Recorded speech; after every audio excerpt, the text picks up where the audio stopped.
Well, today on Life After Debt, I am so excited, especially being that we're ending a year and about to hop into another year, to bring you one of the best tools I have found out there to not only exit, but also enter the new year with. I have had a coach, Thea, from Beyond 10 for the last 15 plus years. And I can tell you this one exercise not only changed the way I looked at how I did things, but it set me up to win. And I think so many of us go into a new year, we've got dreams, but transitioning those dreams into goals and then making a path to reach those goals has never been accessible. But today, all of that's about to change. So I am so excited to bring back Thea, my personal coach, friend, to you guys to share with you so we can talk about completing and creating. So welcome, Thea. Thank you so much. It's so great to be here with you. It is always an honor to have you on this podcast because I know the impact that you've had in my life over the years and just these little tools that you're now open and sharing with the rest of the world. It makes my heart just go crazy because I always thought, man, if everybody had access to what Thea gives me access to, how different the world would be. So God, this is thank you. amazing. Yeah, I'm so happy to be here. Yeah. So you are in North Carolina, correct? I am. I'm in beautiful, beautiful North Carolina. Is it still cold there? It is. It's really cold, but as I look out my window, I see like 6 vistas of mountains, and it's cold, but it's not biting cold. It's amazing. It is. It's incredible. Well, I just recently, last week, I did an episode about New Year's resolutions and just the 2 top areas that most people make their resolutions around. And I found it so interesting that obviously the first being personal health, right? And when I say personal health, unlike previous years, in 2024, they estimate that when people say their goal is personal health, they're actually referring to the physical, get in shape, join a gym, workout, whereas just last year, this is going to surprise you, 77% of those people said mental health was a core area they wanted to focus on. Interesting. You're right. I do find it interesting. So you're saying last year it was mental. This year they anticipate it being physical. Yes. We could do a whole podcast about that, but got it. And I started thinking, I think when you look back at what the last few years leading into 2023 were like, it makes total sense to me because of the epidemic, pandemic, and everything that was happening, depression, all of these things, mental health became such a big deal. And so now it's like, now that the dust has settled and we're getting back to normal, I think a lot of people are saying, okay, well, let's just go back to working on the surface. But I'm here to tell you, and I know you would agree with me. Right. Yeah, go ahead. Right? What's on the surface is just of what's going on underneath. Yes. So can you share when you created this? It was like back in 2003, almost 20 years ago. Yeah. How did you come up with this? God, that's such a great question, Amber. I actually, I'm one of those people who at the time was inspired by having goals. And I want to start out by saying that not everybody is. Some people find it really kind of suppressive or anxiety producing. And so I just want to start off by saying this may not be for everybody, but I believe that the way that the questions are structured allows for a whole bunch of different ways of doing this. So let's put a pin in that. Yep. And how I started it was that I had a client, and this client was an artist, fabulous, fabulous woman. And she was someone who, for most of her life, didn't need to work because of her marriage, and then had a very bad divorce. And I'm sharing all of that backstory because she was all over the place. Really, like, you remember the old pinball machines? Like, yep.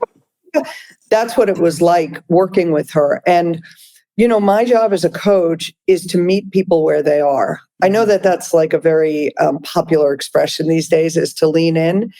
But I had to figure out how I needed to be in order to take the way that she was and have it make an impact in her life.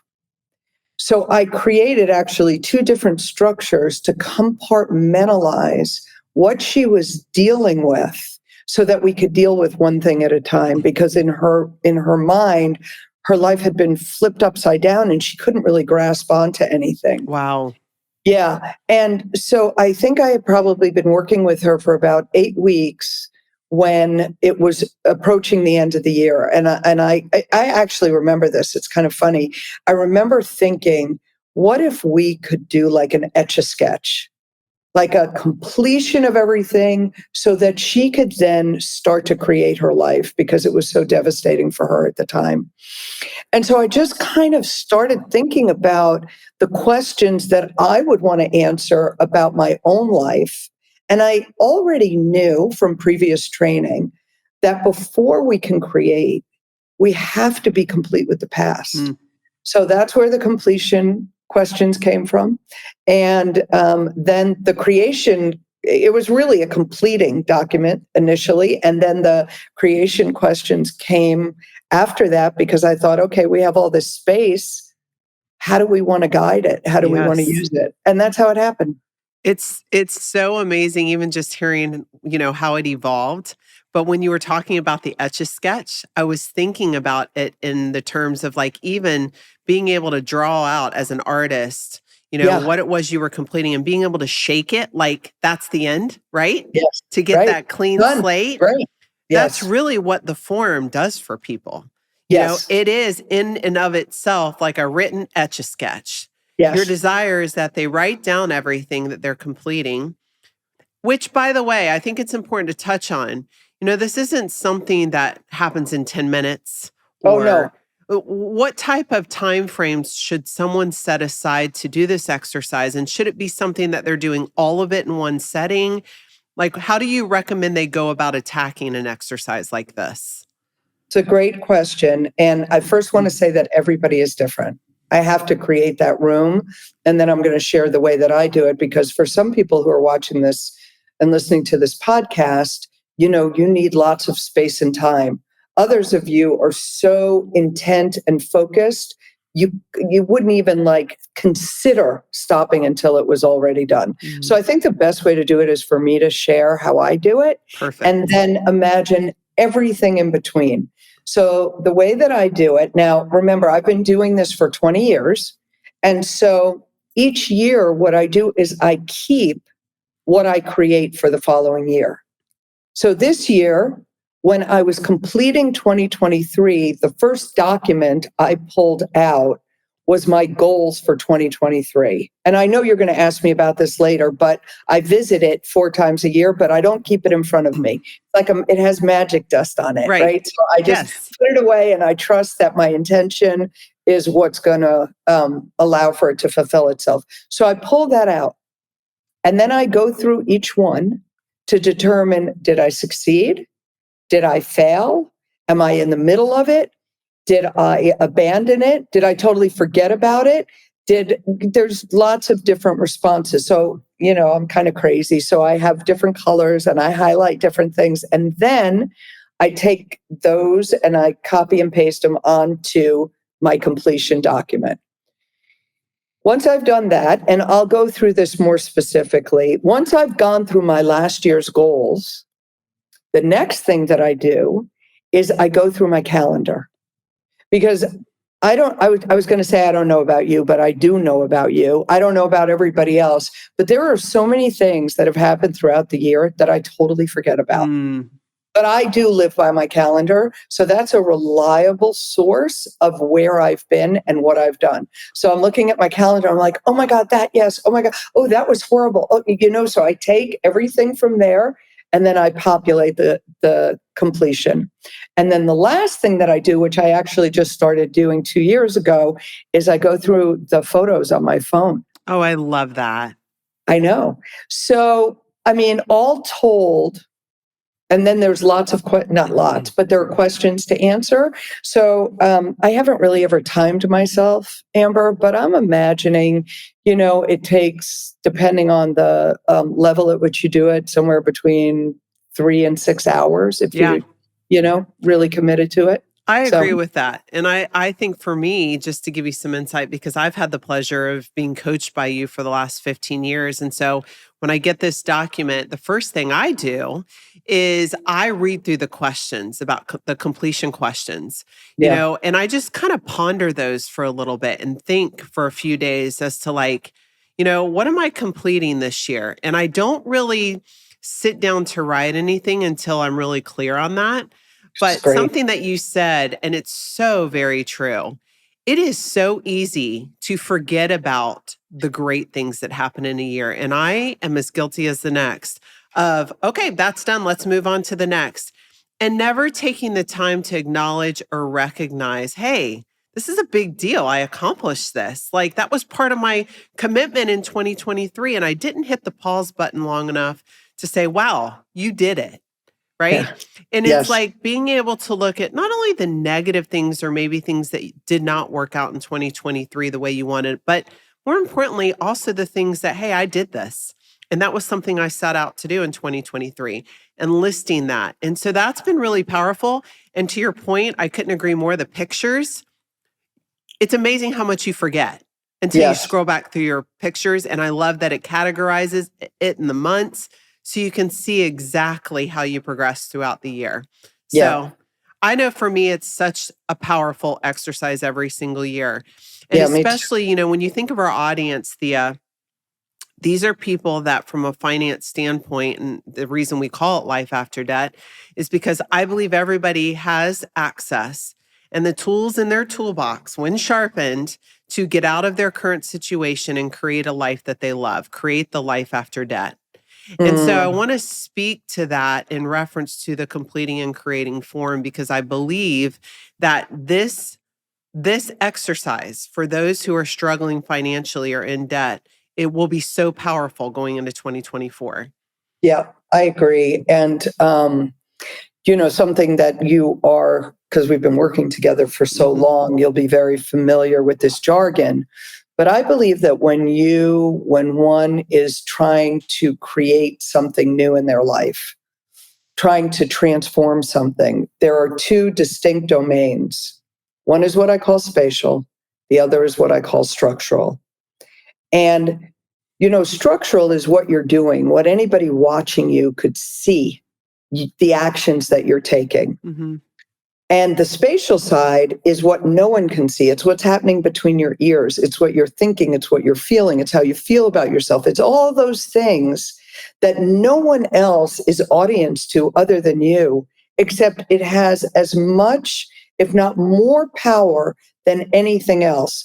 So I have this notion that whether it's finances or dating or your body, there's how many tens of thousands, if not hundreds of thousands of books, podcasts, things where do this, do this, do this, do this, and yet they're not successful. Right. So I think that one of the um, elements that this allows you to do is to deal with it spatially and structurally. You're taking a look at what you did, that's kind of the listing of things, and then who you were being and how it affected and impacted you. And, Mm. you know, to the audience that I imagine no one is watching this, just twiddling their thumbs with nothing better to do. They're committed to something for themselves that must be challenging. There's a whole lot that I know that you're going to give them the Mhm. tools for because I've been a recipient of those and I know how well they work. Mhm. But if you don't clear the slate, if you don't etch a sketch it out, especially with money, there's so much negativity and self talk and history and your family and the mistakes and for some of us, when I was so successful and what did I do? And getting all of that complete so that then the tools are just the tools. Right. They're not the tools on top of all of the noise. So good. The whole time you were talking, I thought about a clarity call I had this past week that I have to share with you. Oh, please. You will find this so fascinating. So, a woman that called in, I spoke with her. She was obviously very spatial about her financial situation, right? She was there, the shame, the guilt. But this is what's interesting, Thea. She literally said, Amber, I think that I've held on to the debt because that was what I remember about my father. And Whew. so he passed away, he committed suicide. And I felt like the way to him and the only way I knew him was in debt. So Wow. she is living in debt. And obviously she wants free of that. But I mean, I could not That's amazing. believe the stronghold it had on her spatially. And she could not break out of it because to her, that was her only access to her dad. Yeah. That is so remarkable, either in your conversation or in her self awareness, because so much of this stuff is invisible and it's invisible to us. Right. And the first path to transformation is recognition. And then a question, which is, do I see that I can take responsibility for this? Again, that's a whole other call, but that is remarkable. Oh my God, that woman's going to have, she's going to have a whole other life where she's fully her. I know. I Not told her she even has to a come on the change. podcast after because just for her to Oh, be yeah, that clear and acknowledge and recognize that to me, I told that's her, I incredible. almost said, have you been talking to Thea? Because it was like that kind of breakthrough thing that she just Right, right, came right. across.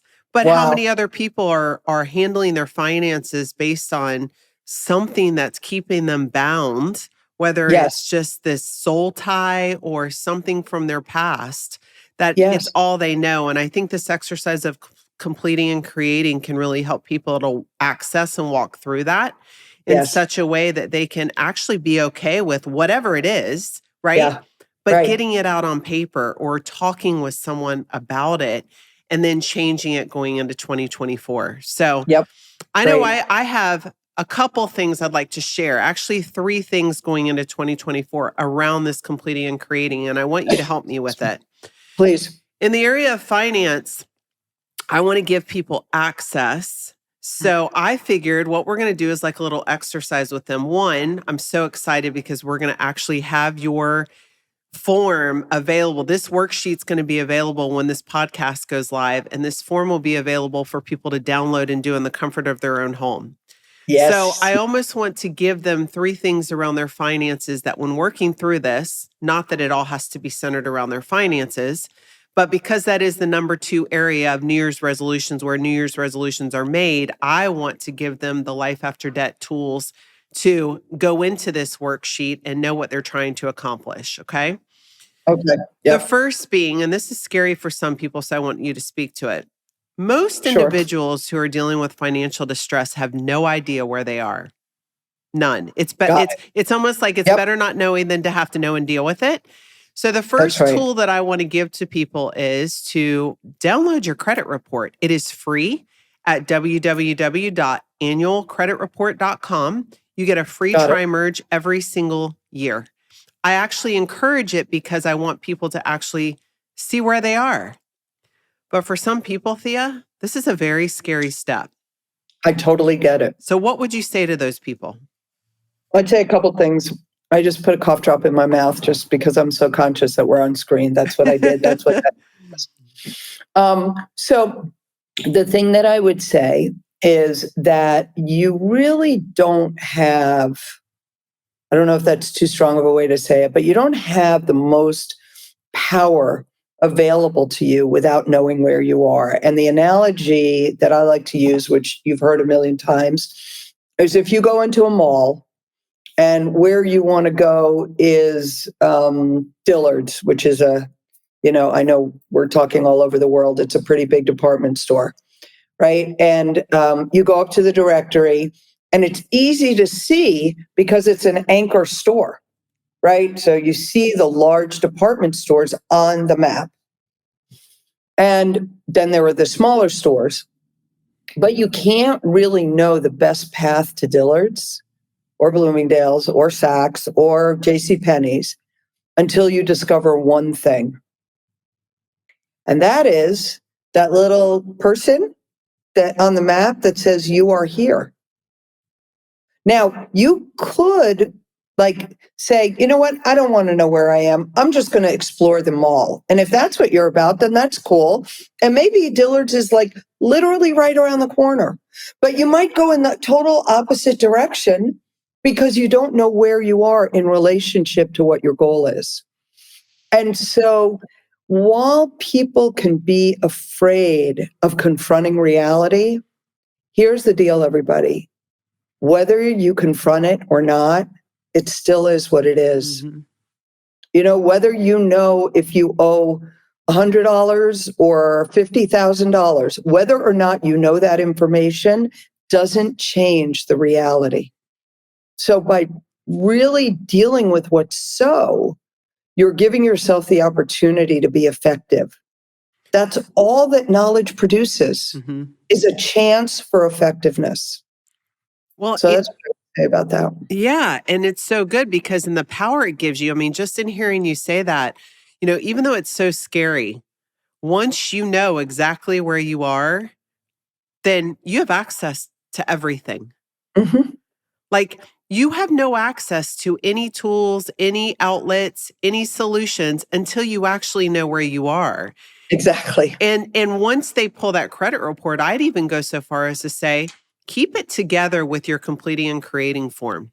Oh, It that's a great idea. it will Oh, be a that's great great. tool to have with it to reflect back on. But for most people, finance is such a big deal. It affects every area of your life, from Mm-hmm. completing the things one year and creating the next. So having the annualcreditreport.com, which is free, which doesn't hit your credit, which gives you your credit score, and it shows you all of your trade lines, it puts it right in front of you. And then the second thing, what I would say, the best life after debt tip is setting realistic goals around your finance. So, I think I've always had lofty goals. I hold myself to a very high standard, sometimes to a fault. Yes, you do. But I think that for most people, when you're coming out of, I've been in debt my whole life, setting realistic goals of what are you committed to doing and when would you like to be completely out of this? How Mm. would you speak to that to someone creating this completing and creating form and what would they do? Well, I think it's a great question. And I think, if I actually remember when I first got connected to my finances, I feel very lucky because I was in my 20s and I was in debt. And I had someone help me by creating like a spreadsheet with my income and my expenses. And, I was in my 20s a long time ago. Okay. So in this spreadsheet, she was able to trace it all the way out where if I kept doing the thing that was on the spreadsheet, it was about out here, the little cells that I was going to go from red to black. And it was amazing what happened because possibility is connected to happiness. Mm, Okay. So happiness as a feeling is somehow also connected to hope. And the thing about hope and happiness is you don't have to see it right now. You just have to believe that somewhere in the future is this possibility that you can't see right now. that's You have so to good. believe that. I don't know if it's faith or watching yourself get through your life, Mm-hmm. through the highs and the lows. And so I think that if it were me, and I'm just going to be totally honest, Amber, and I was in the situation that many of your listeners are in, I don't know if I could do it by myself. I'm not good. Like, I can't clean out my closet by myself. Mm, I need someone to sit there with me. I know, well, whatever, it is what it is. But yeah. I know that about myself.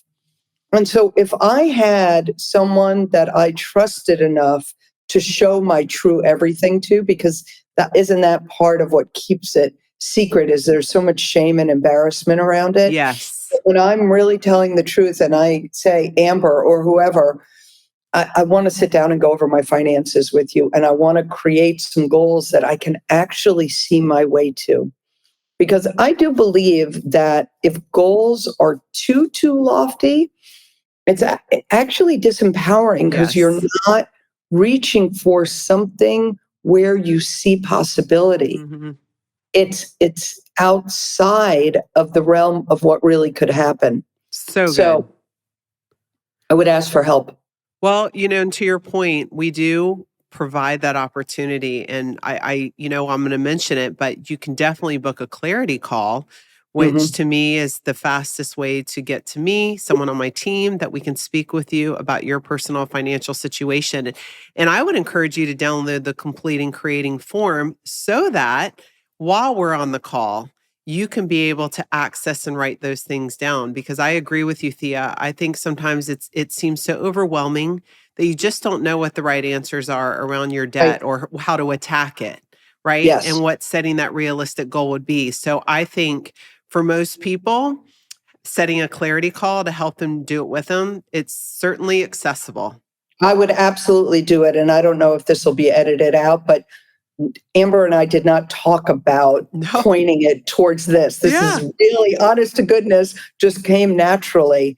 And I didn't really have a clarity call or an Amber to go to. I was just lucky enough to run across this woman, Jean.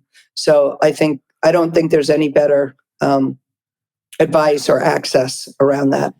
And then the last point, number 3, is I have recently launched our trending spending worksheet, Thea. And I know you've seen it, but I want you to maybe give some advice around this because, and I'm guilty of this too. So I'm just going to put myself out there. When something's a new, like some new process, I love it at first, Yep. but it's staying committed enough to stick with it. Yep. And the trending spending worksheet is so powerful because it does just almost what you said this woman did for you. You list your income, your expenses, and it shows you, if you're making $5,000 a month, do you know that equates to $166 a day in a 30-month period? Like that was eye-opening to me. And if you know that's basically what you wake up to every single day, but so let's say your expenses are $2,000, well, that equates to $66 a day. That means net each day, you've got about $100. Like that's not Such a good lot of margin. So No. to have that perspective on this is what I bring in a month. This is what my expenses are broken down by day. So I start each day with X. And being able to log additional expenses or additional monies that may be coming in to see if you end up with a red day or a green day.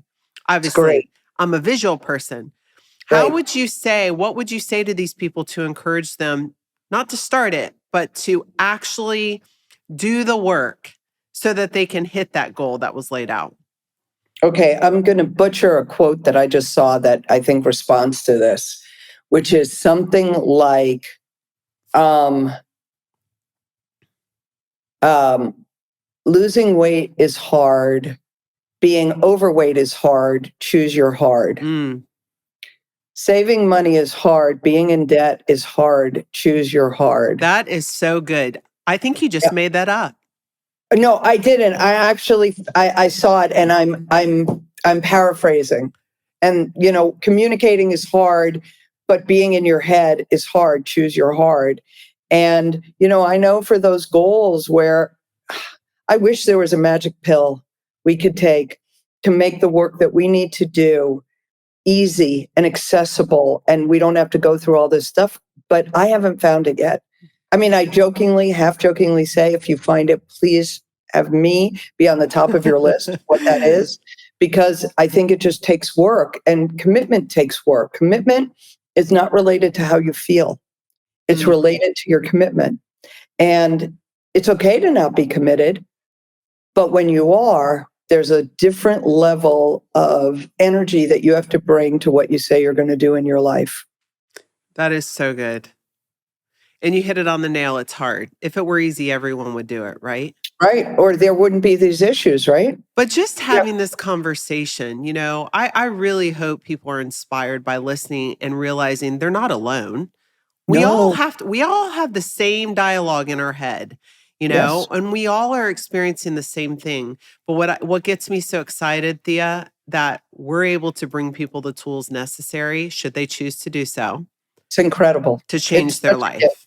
It is such a gift. So I personally just want to thank you for being here today. It's always a pleasure having you. I love this. I I could would do talk it to every you day. for hours. I I know. just know one day you and I will do something super special. Oh my goodness. But I'm so grateful because without you in my life and teaching me and helping me build my own toolbox, I wouldn't be sitting in the seat today. So, as It's always, amazing. I'm really grateful. Yes, and right back at you 1,000 times over. I so appreciate this, and I hope for your listeners that it makes a difference for them and gives them what they need to really be their very best selves, because we all deserve that. Hmm. I believe We that. do. And now, if people want to get a hold of you, Thea, I'm going to actually right now, if anyone wants to connect with Thea, whether it be for personal coaching, corporate coaching, anything having to do around going into your new year, and she has a team, please feel free to reach out to us here at the Life After Debt podcast. Our website is reducemydebts.com, and we will be happy to forward your request or anything that you would like to discover from the Beyond 10 team over to that team, and they'll address it when it comes. So until next time, have a great new year.